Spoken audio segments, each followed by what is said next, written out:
Bonjour à toutes et à tous, c'est Gaëtan de Tradox, j'espère que vous allez bien et bienvenue pour l'avant-bourse de cette semaine du 4 avril 2022, la seule vidéo dont vous avez besoin pour réussir votre semaine sur les indices boursiers. Alors avant de commencer, je vais faire un petit point sur le challenge 2022 étant donné que le mois de mars vient de se terminer et donc ici voilà, le mois de mars est terminé sur 675,42 euros de gain, soit 19,40% du capital en plus. Donc pour rappel un petit peu pour ceux qui n'auraient pas suivi, le challenge c'est quelque chose que je commence en janvier depuis maintenant plus de 3 ans. Donc depuis plus de 3 ans, vous pouvez suivre l'intégralité de mes bilans sur le site. Comme ça, je vais vous montrer. Voilà, vous avez 100% de mes bilans. Ça, je suis en toute transparence, je vous montre absolument tout. Et donc cette année-ci, j'ai décidé de commencer l'année avec un capital de 1000 euros sur le compte CFD. C'est le compte sur lequel je fais mes live trading pour les étudiants Tradox. Et alors l'objectif, c'est de trader 2 heures par jour maximum, 1 heure le matin, 1 heure l'après-midi, avec un risque de 1% par position. Donc pour l'instant, depuis le début de l'année, il y a eu un gain de 3000 euros. Donc sur un capital de 1000 euros, ça fait déjà une très belle performance. Et ici, pour le mois de mars, 19,4%. Le mois de janvier et février était très bien aussi, 72 et 101%.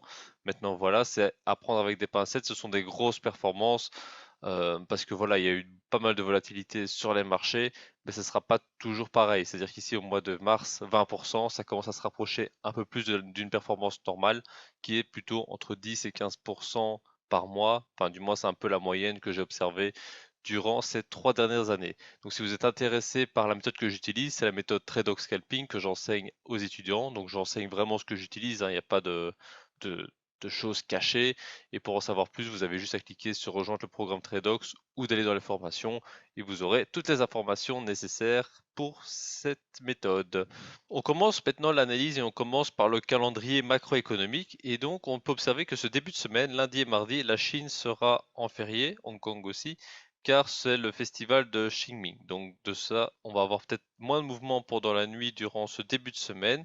Par contre, d'un point de vue Europe et Amérique, il n'y a pas beaucoup d'annonces cette semaine-ci, donc principalement les PMI mardi qui peuvent être très intéressants. Mercredi, à ne pas négliger, minute de la Fed, compte rendu FOMC, donc ça peut toujours bien faire décaler les marchés. Et alors plutôt pour les traders européens, donc sur le CAC, le DAX, etc. Le jeudi 7 avril, nous avons à 13h30 la publication du compte rendu de la réunion de politique monétaire de la BCE. Donc ça peut toujours faire un mouvement sur les marchés. Donc une semaine qui est relativement légère au niveau des annonces, mais avec la situation géopolitique actuelle, on n'est jamais à l'abri d'une flash news qui peut faire fortement décaler le marché. Donc soyez bien prudents, gardez bien vos stop loss, comme ça si quelque chose se produit, vous n'êtes pas piégé. On attaque maintenant l'analyse et on va commencer avec le DAX 40 en unité de temps 4 heures. Donc pour l'instant, ce qu'on peut observer, c'est qu'on a eu une petite tendance haussière suivie d'un petit range. Cette semaine, il a tenté d'aller chercher les 14 800 et il a fortement rejeté dessus. Donc les 14 800, pour rappel, je l'avais mis en bleu, ce n'est pas pour rien, c'est parce que c'était le bas de range qu'on avait depuis plus d'un an. Je vais vous montrer sur l'unité de temps journalier, ce sera beaucoup plus visible. Mais concrètement, voilà, nous avions ce mouvement-ci pendant pas mal de temps. Voilà, celui que j'ai encadré en bleu. Et donc la ligne bleue, la zone bleue en dessous, c'est un peu la délimitation de ce niveau-là qui a été cassé et pullback là très récemment au niveau du mardi 29 mars. Donc je remets en unité de temps 4 heures. Donc, comme on peut le voir, ce niveau-là, il est très fort. Ça veut aussi dire que s'il commence à le casser à la hausse, j'ai mis une zone juste au-dessus, au niveau des 15 000, qui servira de double confirmation. C'est-à-dire que si on passe au-dessus de la zone bleue, il peut toujours y avoir des pièges et des rejets, comme par exemple on a pu avoir avec cette mèche ici. Donc ça, pour ne pas se faire avoir sur ce genre de choses, c'est intéressant d'avoir un niveau de confirmation, un deuxième niveau de confirmation. C'est-à-dire qu'ici, ma zone bleue, c'était la zone que s'il commençait à la franchir, on allait devenir très haussier, mais j'avais mis une deuxième zone juste au-dessus, comme ça, au cas où il y aurait une petite incursion entre les deux et que ça rejette fortement, exactement comme il l'a fait. C'est pour ça que c'est bien d'avoir une double validation, c'est toujours très intéressant. Donc mon plan pour cette semaine à venir, c'est toujours pareil au niveau de la hausse, cassure, pullback et prise de flux au-dessus des 15 000. Donc je garde toujours cette idée de double confirmation par rapport aux 14 800, la zone bleue ici qui a servi de bad range pendant plus d'un an. Par contre, s'il revient dessus, ça peut toujours être une zone de short. Malheureusement, ça risque de ne pas être très précis, étant donné que la zone bleue est très efficace, mais il y a eu cette mèche juste au-dessus au niveau des 14 927. Donc, est-ce que c'est la zone bleue qui va fonctionner ou est-ce que c'est les 14 927? Je préfère en général toujours choisir l'extrême, donc les 14 927, parce que dans le cas contraire, on va rentrer une première fois à 14 800 et on risque d'avoir pas mal de drawdown, donc il va falloir prendre le stop loss et re-rentrer plus haut. Donc c'est un risque inutile, donc je préfère attendre le bon niveau, quitte à rater un mouvement. Moi personnellement, je fais du scalping, donc des opportunités, il y en a des dizaines par jour. J'en rate probablement des dizaines aussi, mais il faut privilégier la qualité à la quantité, même en scalping. Donc pour l'instant, on est dans un petit range sur le DAX. Ici, vous pouvez le voir assez facilement entre les 14 600 et 14 200. Ça fait déjà plus d'une semaine qu'il est dedans. Il a juste fait la fausse sortie par le haut, réintégration assez rapide. Il aurait pu repartir très fort à la hausse sur le mouvement ici, mais il a décidé de réintégrer le range. Donc pour l'instant, on est en hésitation à voir comment le marché va ouvrir ce lundi. Hein. S'il y a un gap haussier ou baissier, ça peut toujours donner un sens. S'il commence à ouvrir au-dessus des 14 600, on va peut-être avoir un gap de rupture à l'achat. Et sous les 14 100, ça m'étonnerait quand même, c'est quand même 300 points en dessous, on peut avoir un gap de rupture à la baisse. Mais ça, personnellement, j'y crois que très peu, parce que ça fait quand même 300 points pour un gap, c'est quand même beaucoup. Donc le plan, c'est assez simple, hein, c'est-à-dire que pour l'instant, on est en phase de range, donc pas trop de problèmes là-dedans. Hein. On achète plutôt en bas, on vend en haut, on applique la stratégie de la demi-rotation pour ceux qui la connaissent avec le mid-range et la zone de Fibonacci. Au-delà de ça, si on commence à casser par le bas, donc si on commence à casser la zone des 14 050, 14 100, on va peut-être avoir un premier flux baissier. Malheureusement, il y a un gros niveau d'arrêt ici au niveau des 13 700. On peut le voir sur la gauche, ça a très bien fonctionné.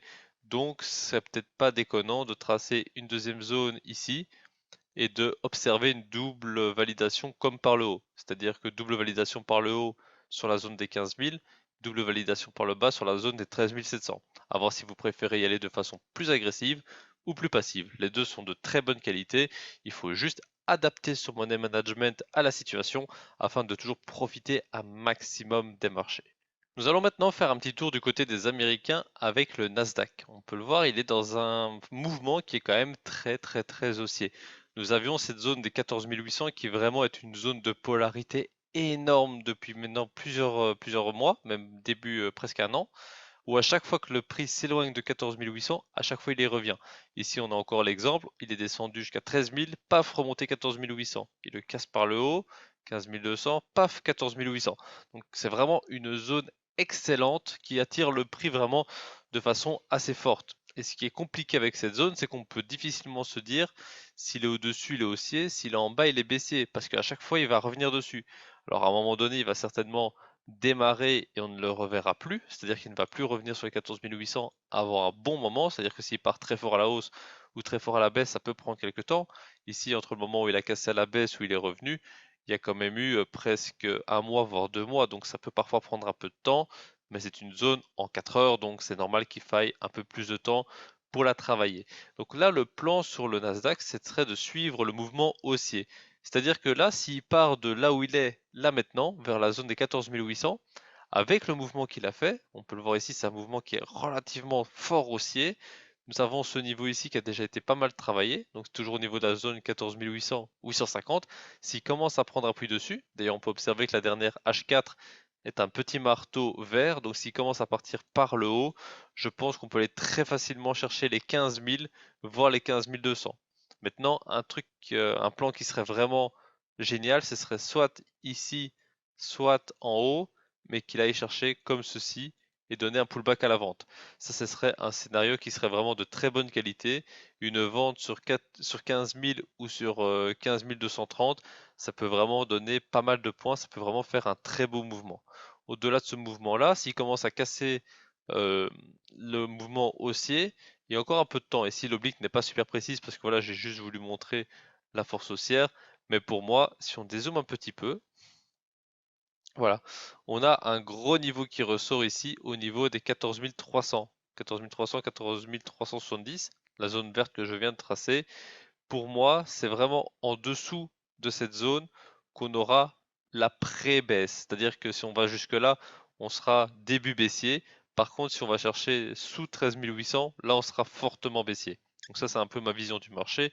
C'est de toujours avoir une zone sur laquelle on peut reprendre, une zone sur laquelle on peut rebondir, et toujours avoir une zone de validation. C'est-à-dire que ici, on est dans un mouvement haussier. Si on passe sous les 14 300, on sera plus trop haussier, mais pas encore spécialement baissier, parce qu'on est quand même sur des mouvements assez hésitants si on regarde dans l'historique. Par contre, si on commence à casser sous 13 800, là on risque de prendre un flux plutôt baissier. Donc ça, c'est un peu ma vision des choses pour le mouvement baissier. Ça va prendre quand même pas mal d'efforts si on veut y arriver. Ça représente quand même une chute de plus de 1000 points. Donc pas sûr que ça le fasse cette semaine, pas sûr que ça le fasse tout court, étant donné que certaines actions du Nasdaq se portent assez bien, donc il y a très peu de chances que ça se produise. Mais c'est toujours ça le fait de faire un plan de trading, c'est de se préparer à toutes les éventualités. C'est-à-dire que si ça se produit, on est prêt à réagir. Par contre, pour le mouvement haussier, je pense que vous me voyez venir, c'est au-dessus de la zone des 200-300, là, donc des 15 200, 15 300, en cas de cassure pullback à l'achat. Bien là, par contre, il n'y a plus trop de limites. On a une première ligne qui peut bloquer le prix au niveau des 500, mais sinon après, on va réintégrer ce gros mouvement et c'est directement les plus hauts historiques. Donc, à partir de là, il n'y a plus trop de limites. Donc, je pense qu'on peut avoir de très beaux mouvements sur le Nasdaq cette semaine. Je vais vraiment le regarder de très près. Je pense qu'il peut vraiment y avoir de très belles opportunités. Donc voilà pour mon analyse sur le DAX et le Nasdaq. J'espère que ça vous a plu. Dans tous les cas, pour ne rater aucun avant-bourse à venir, n'hésitez pas à vous abonner à la chaîne et à cliquer sur la petite cloche de notification, comme ça vous en ratez vraiment aucun. Si vous voulez que j'analyse un marché, peu importe lequel que ce soit, un indice, une crypto, une action, n'hésitez pas à me le dire en commentaire, j'y répondrai avec le plus grand des plaisirs et dès la semaine prochaine, j'inclurai votre demande dans l'analyse. Donc ça, il n'y a vraiment pas de problème. Moi, je le fais vraiment avec le plus grand des plaisirs. Ici, je fais le DAX et le Nasdaq parce que ce sont les deux marchés que je trade, mais je suis ouvert à découvrir beaucoup d'autres marchés. Donc voilà pour la vidéo, j'espère que ça vous a plu. Je vous souhaite à tous d'excellents trades, que vous allez faire de belles performances cette semaine à venir. Et je vous retrouve dès la semaine prochaine pour une nouvelle vidéo. D'ici là, passez de bons trades.